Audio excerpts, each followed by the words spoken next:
Alright, well, 2015 is over, and as far as a year for movies went, I'm not gonna lie, it was a pretty good one. I am doing a top 10 movies of the year list for the first time on my YouTube channel. I am just going to admit something. In addition to not seeing every movie of the year, I didn't see every movie I wanted to see. In fact, there are a few movies currently playing as of the making of this video that I still want to see. And it seems to happen every year. There's always some movie that I wanted to see that I didn't get to discover until months later. That's like, oh, if I saw that, it would have been in my top 10. You know, a few years ago, there were movies like Skyfall, Les Mis, Silver Linings Playbook. I didn't get to see Wolf of Wall Street until 6 months after that came out, and that ended up being my second favorite movie of 2013. So I am aware that this sort of thing can happen, but, well, even without seeing every movie that I wanted to see, I am still confident enough in my picks to make a countdown of my favorite movies of the year. I know this sort of thing goes without saying, but naturally, when I say movies of the year, naturally it means only movies I saw that were released in 2015. I say that because, you know, every year they always release a lot of good movies at the end of the year, and I don't get to see them until January, which is one of the reasons I'm doing this list a little late. But this year I saw a ton of re-releases, so if I counted anything I just saw in a theater, well, let's put it this way. In 2015, I saw One Way or Another, E.T., The Neverending Story, The Big Lebowski, and all three Back to the Future movies in re-release. So, yeah, not counting anything just because I saw it in a theater. The list might get a little lopsided, but I would like to start off with one honorable mention. I didn't want to do honorable mentions, but I want to bring this up just because it shows just what a good year this was. I am including Age of Ultron as an honorable mention. First off, I would just like to say that is what kind of year it is, that Age of Ultron did not make my top 10 best. I actually had to make a lot of painful cuts this year. That's how good it was, that, Age of Ultron is just among the painful cuts that didn't make it into my top 10. But I also wanted to talk about Age of Ultron because it had the funniest reaction I had from someone in a theater this year. This is a mild spoiler, but I gotta talk about it anyway. The scene where Vision hands Thor his hammer. There was a kid in the theater who just blurted out, "How did he do that?" I'm sorry, I don't know when I'm actually gonna get the chance to talk about that again, so I had to get that off my chest. But on to the list proper. Number 10 is Kingsman: The Secret Service. This is actually the only movie on my list that I did not see in theaters. I discovered it a couple of months after it came out. It's one of those movies that kind of snuck up on me, but I'm glad I saw it because here you had a movie that was sort of a callback to that was sort of a callback to retro spy films, but it just went in so many crazy directions. You know, it was kind of tongue-in-cheek with the parody. Samuel L. Jackson was this over-the-top villain. You know, it's part parody, it's part serious. It has this great soundtrack that includes Freebird and Pomp and Circumstance in ways you wouldn't expect. It was one of the few hard R action movies I saw this year, and it was just so unapologetic with its violence, and just so ridiculous with the violence. And it was directed by Matthew Vaughn, whose work I'm a fan of. He also directed X-Men First Class and Stardust. So this guy's 5 for 5 in my book. Number 9, the Peanuts movie. I am a pretty big Peanuts fan. I even got this Charles Schultz biography, which I highly recommend reading.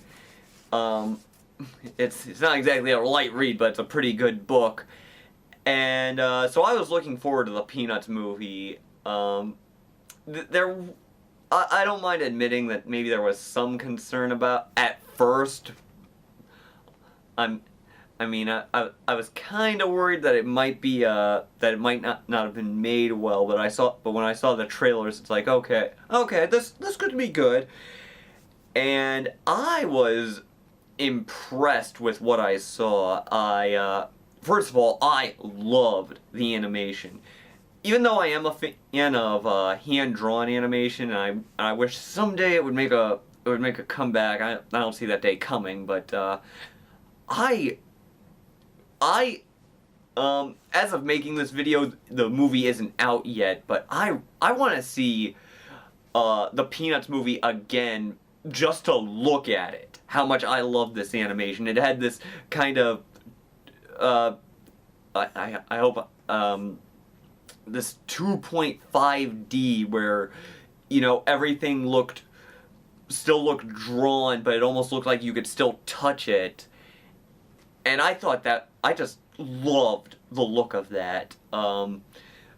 Peanuts may have been a hard adaptation just because there were so many characters. I think, you know, I bet if you asked anyone, I bet if you asked people who are fans, they might actually give you a different answer if if you asked them who their favorite character was.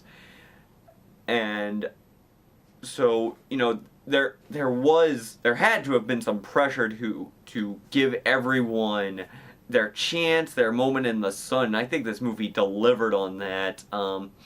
It should probably be no surprise that my favorite Snoopy was the definite scene stealer of the movie. I loved his subplot about fighting the Red Baron, and I loved some of his. He had a ton of funny moments in the movie where he would kind of just chime in and sit and give kind of a funny reaction to something that was going on in the scene. I really am looking forward to when this movie finally is out on Blu-ray and DVD because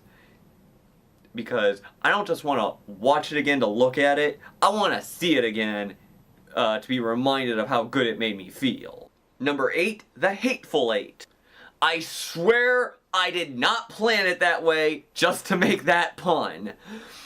But The Hateful Eight is Tarantino's latest movie, and I know I've mentioned in some of my other videos how much I like Tarantino's work. In fact, Django Unchained was my favorite movie of 2012, as some of you may remember from my 25 years of favorite movies series. And Hateful Eight was... The reason it's kind of low is because it's not a perfect movie. The first act kind of takes its time and is a little too heavy on the dialogue, but that's only one hiccup in an otherwise good movie. The movie used chapters as kind of a framing device, but I still thought it was a very interesting way of making the movie, because the movie almost felt like a book jumped to the silver screen. Not like an adaptation of a book, but like an actual book put to film. I say that because the movie just had this excruciating attention to detail. Well, it had attention to detail in the characters' backstories. It had attention to detail in the cabin that they were trapped in the location. Everything just felt like it was meticulously detailed. And it also felt kind of like an R-rated, and this movie is definitely R-rated, adaptation or version of the kind of movies that would have been made in the 40s or 50s with its with sort of the characters being trapped in this one location. And it was also a very well acted movie. Jennifer Jason Leigh finally got an Oscar nomination for her performance, and she's an actress who I always felt was kind of underrated. I'm so glad she finally got an Oscar nomination because she really deserves it for this film. Number 7, Inside Out. I think Inside Out is a great gauge of what a good year this was, because I feel like starting with Inside Out, any movie moving forward, if this had been a slower year, might have been my number 1. I mean, some of the movies I'm about to talk about were my number 1 until I saw something else. But Inside Out was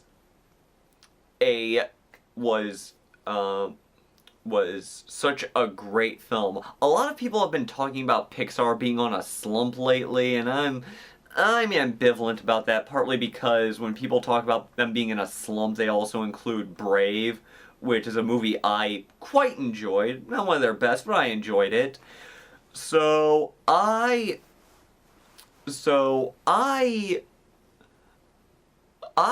went into Inside Out with pretty decent expectations, because I am a Pixar fan, and I loved what I saw. Inside Out is one of those movies where I actually liked it more the second time I saw it. I mean, with some movies, you see a movie sometimes, and you see it in theaters, and then you see it months later, and it's like, well, the shine really came off that apple. But Inside Out, I loved it so much more the second time I saw it. It's like, I mean, I know I'm not the first person to point this out, but I like the fact that it's a film about dealing with real problems, like accepting that it's okay to be sad sometimes, and that, if you don't let yourself be sad, bad things can happen, and things happen in this movie that, it's like, you just have to accept them, but it kind of teaches a good lesson that, even if you don't get exactly what you want, you could still be happy. And what I really like about Inside Out is it teaches these lessons without a hint of bitterness or saltiness or anger at the world. It's like, some people have, I've heard a lot of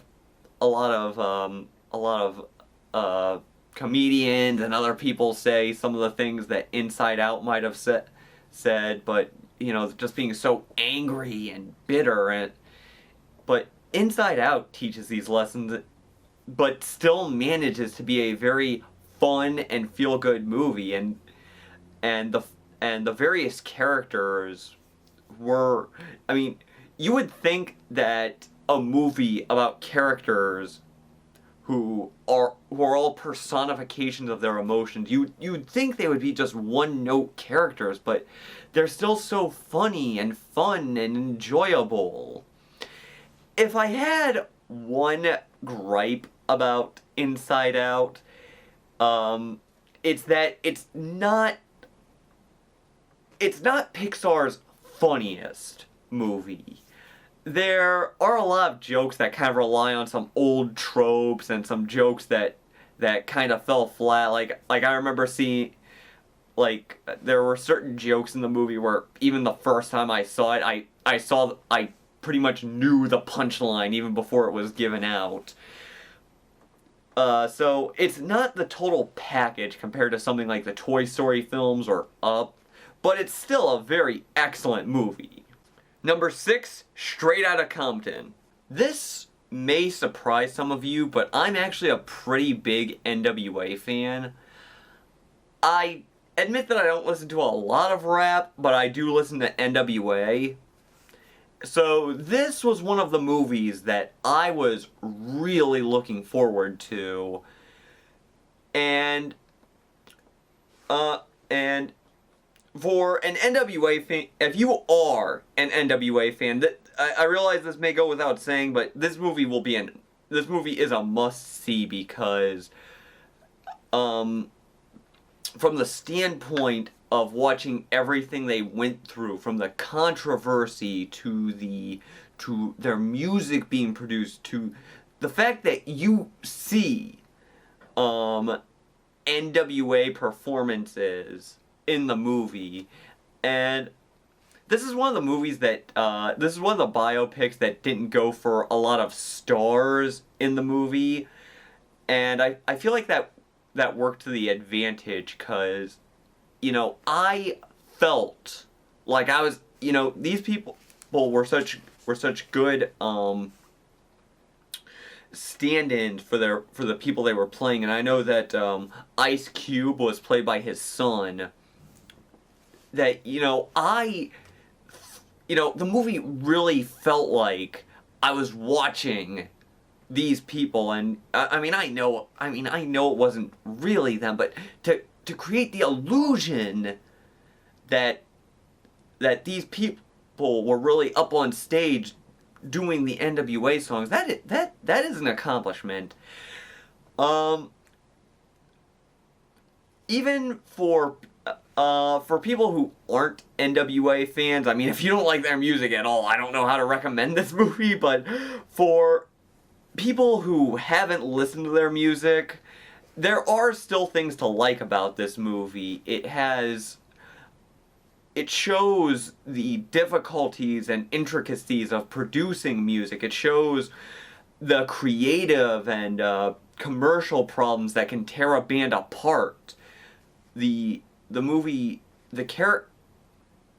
even just from the perspective of being a straight biopic, it's still a great movie because it balances the lives of multiple people. I mean, most biopics are just, you know, one person, but this was a full band, and a lot goes on in their lives, but this movie still captures it, and even though it is kind of a whirlwind, breakneck speed film at times, it still works, and it's still a great film. So again, if you're a fan of NWA, it goes without saying that you must see this. But if you kind of just have a passing interest and you just want to see a good biopic, Straight Outta Compton still comes recommended. Number 5, Creed. Many of the movies on my list that I've talked about so far and that I will cover are movies that I was looking forward to. Creed is a movie that actually kind of took me by surprise. I am a Rocky fan, as some of you may or may not know. I have all 6 of the previous movies. I even did an article for my Alex and His Pen blog where I reviewed every Rocky film up to that point. And I even marathoned the Rocky films before it. And, you know, when I saw the trailers and heard about some of the press, I was kind of just expecting,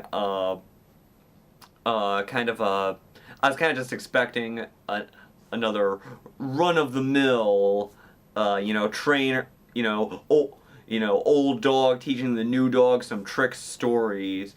But Creed went above and beyond my expectations. Now, I haven't been able to re-watch the movie as of recording this, but I but it is seriously one of the best of the Rocky films. It may even be better than the it may even be better than the original two, but I what impressed me about this movie was the fact that it actually went in so many different directions. For starters, the two leads, Creed and Michael B. Jordan as Creed and Sylvester Stallone, they actually had a tremendous amount of chemistry together. I loved watching these two on screen together as trainer and trainee. The villain, I thought, was a good balance between sort of the cartoonish Clubber Lang type villains and sort of a more realistic boxer. I thought that was a good touch. But this movie just went in so many directions I wasn't expecting. I don't want to give it away, even though some of you may already know what happens, but there is something that happens in the middle of the movie where I expected it to just go this one direction, and bear in mind, someone actually, before I even saw the movie, someone even told me what happens. But it still went this completely different direction that kind of threw me off. That it actually touched me, and I actually felt a lot of emotion while I was watching that. Just, the way they decided to subvert the norm and do some and walk some fresh ground, and the fight scenes in this movie are just so impressive. Like there is one scene where it's Creed's first major bout, and they do it all in one take. It is just so impressive, and I know how hard working on that sort of thing can be. So I'm impressed with that just on a technical level, but the scene also looks great, and it's kind of a unique way of building suspense, because there's kind of this raw, you're watching it as it happens feeling about the scene. And the final fight Creed has in the movie, it is one of the most brutal fights I've seen in any movie. I mean, for the first time since The Dark Knight Rises, I was kind of feeling the pain of the character. And, Stallone, does reprise his role as Rocky Balboa, and he got an Academy Award nomination for this performance. I'm glad to hear about him getting that Oscar nomination, because he is so good in this movie. Stallone is kind of tested. He's going through a lot of different emotions. He's trying to help Creed be a better boxer, and he's dealing with the deaths of many of his friends. So we see so many faces to his personality in this film. So Creed, even even if you haven't seen a Rocky movie before, which I highly recommend if you haven't seen them, Creed is phenomenal. Number 4, Mad Max Fury Road. It's kind of funny talking about Creed and Mad Max back to back, because here you have two movies that I went in kind of with the same attitude. It's like, I didn't know what to think. It's like, the sequel made decades after the previous film.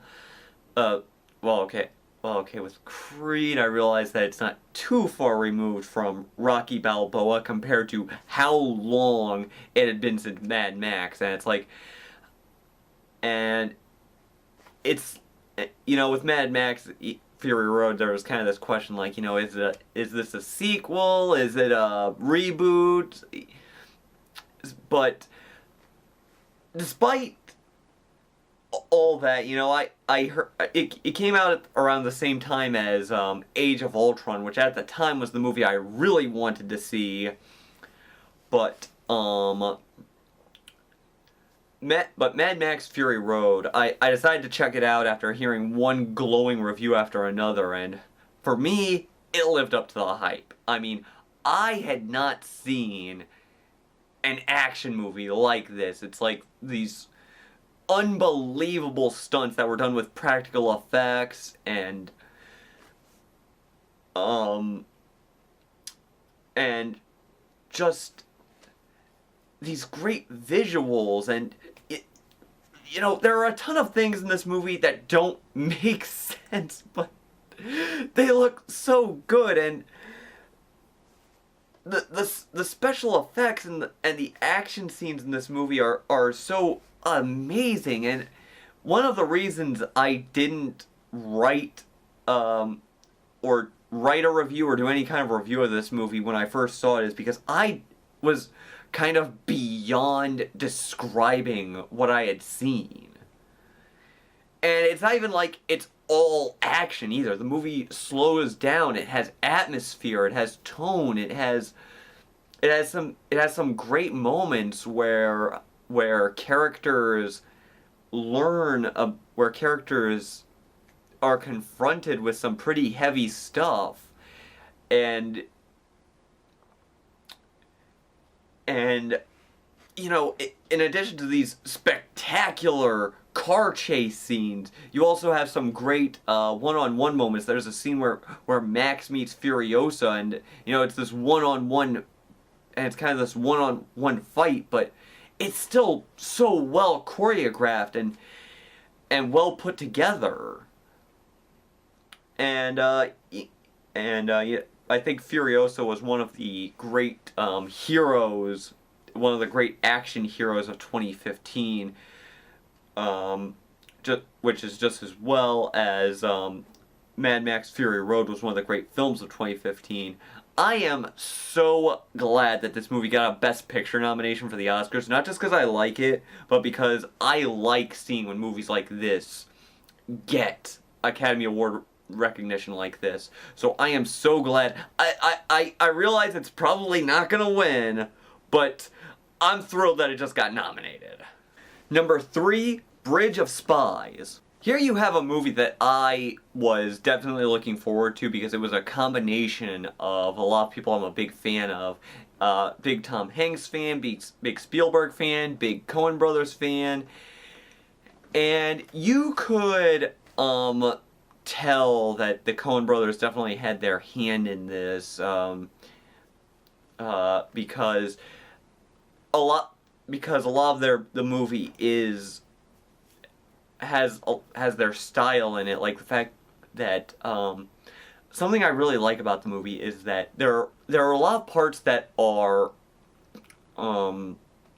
quiet. There are a lot of parts where the actions just speak to themselves. There's not a lot of dialogue. There's not a lot of music playing. A scene just happens, and what happens, and the actions just speak for themselves. We're just allowed to absorb them in. But there are parts of this movie that were really tense. There were parts of this movie that were actually pretty funny too. And something else I liked about it was the fact that it told a pretty complex story. I mean, you have a film about someone trying to defend in court someone who was viewed as an enemy spy. Now that alone might be able to carry a film, but the film actually goes further to talk about an American who was captured behind the Iron Curtain, and the attempt that Tom Hanks' character made to not only get him back, but to retrieve a friend of his who had also been trapped. And the movie works because it tells so much story, but it never feels overwhelming. It never feels like one part is jockeying for position over another part. Everything feels balanced. And that's not easy to do when there's so much happening. It's one of the movies that I was, again, it was something I was really looking forward to before it even came out because of everyone behind it, and it's something that that for me definitely lived up to my expectations. Number 2, The Force Awakens. Yeah, I think a lot of you saw this one coming. I think that giant poster in the background for pretty much every video I've made gave away that I was looking forward to this one.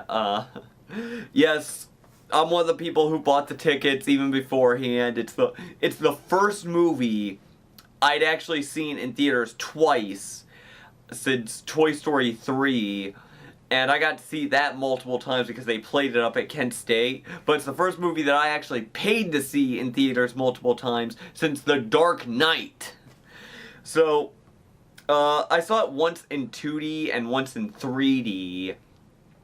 And, I know I said already that I saw a lot of re-releases. So,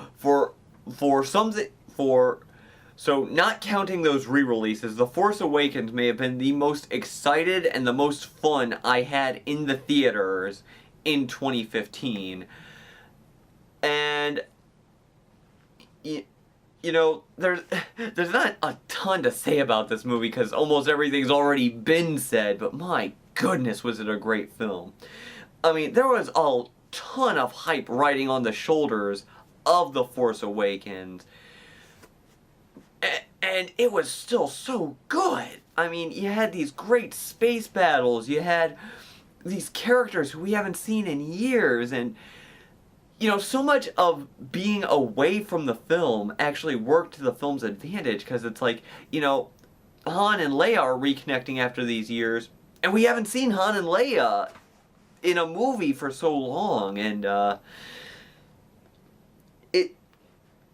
you know, there are some subtle tributes to the fans with Finn's behavior and with Kylo Ren's behavior, and we got some great new characters. We got some great new ideas to the Star Wars mythos in this. We got an ending. Yes, I'm aware that by now most people have seen it. The movie's probably been spoiled. People have already been making jokes about it, but you know what? I am still not spoiling it.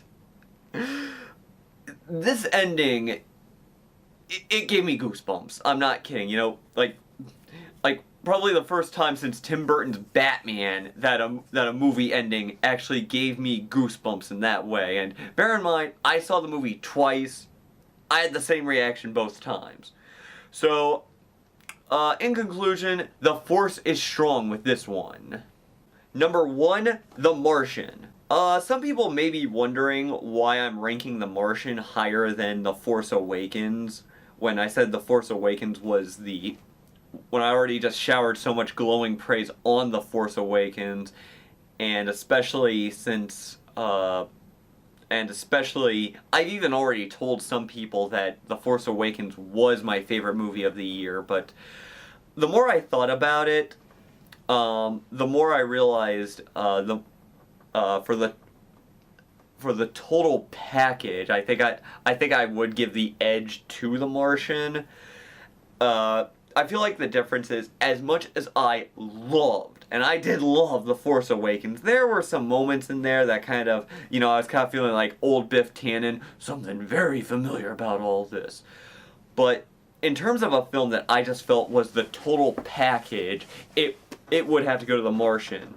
And I was actually such a fan of the movie that I actually got the book. Pretty good book so far. As you can tell, I'm not all the way through it. I enjoyed this movie so much. I love the fact that it built suspense, but you know, it was so suspenseful. It was about, I mean, I was talking about Bridge of Spies and how that movie just let scenes play out. And this movie showed the real hazards that the the character Mark Watney was facing, the difficulties of just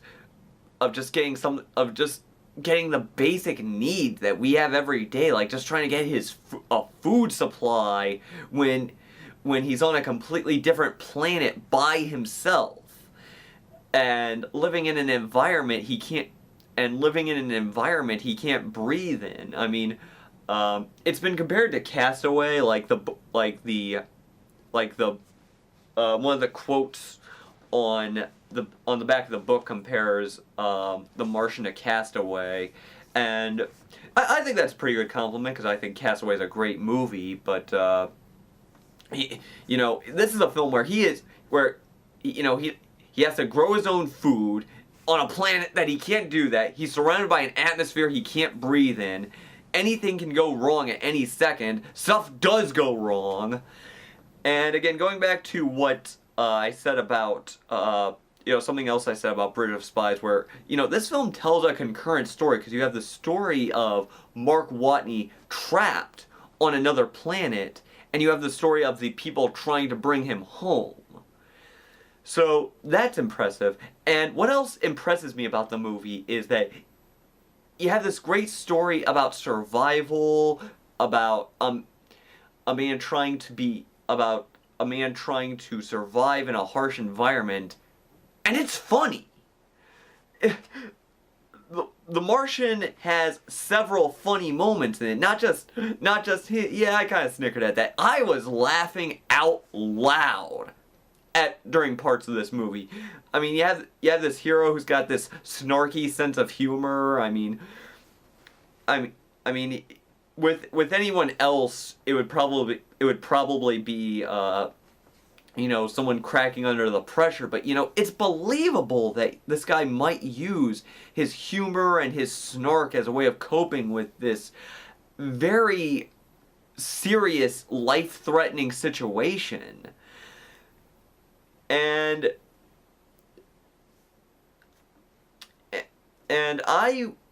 it never plays the wrong notes. It's funny when it should be funny. It's serious and it's harsh when it should be serious and harsh. So, it was kind of a tough call to pick The Martian over The Force Awakens, but for the movie that for me was just the total package, I gotta go with The Martian. But that was my list of my favorite movies for 2015. Again, didn't see everything I wanted to see. For all I know, I might rediscover something that I might discover something down the road where I'm like, oh, why didn't I include that? Or I might even rewatch some of these movies, and I might rewatch some of these movies again and have a different perspective. Like, maybe I'd rearrange the orders, but for now I feel confident in these movies and my ranking of them. But feel free to share some of yours. I hope 2016 is just as good for movies.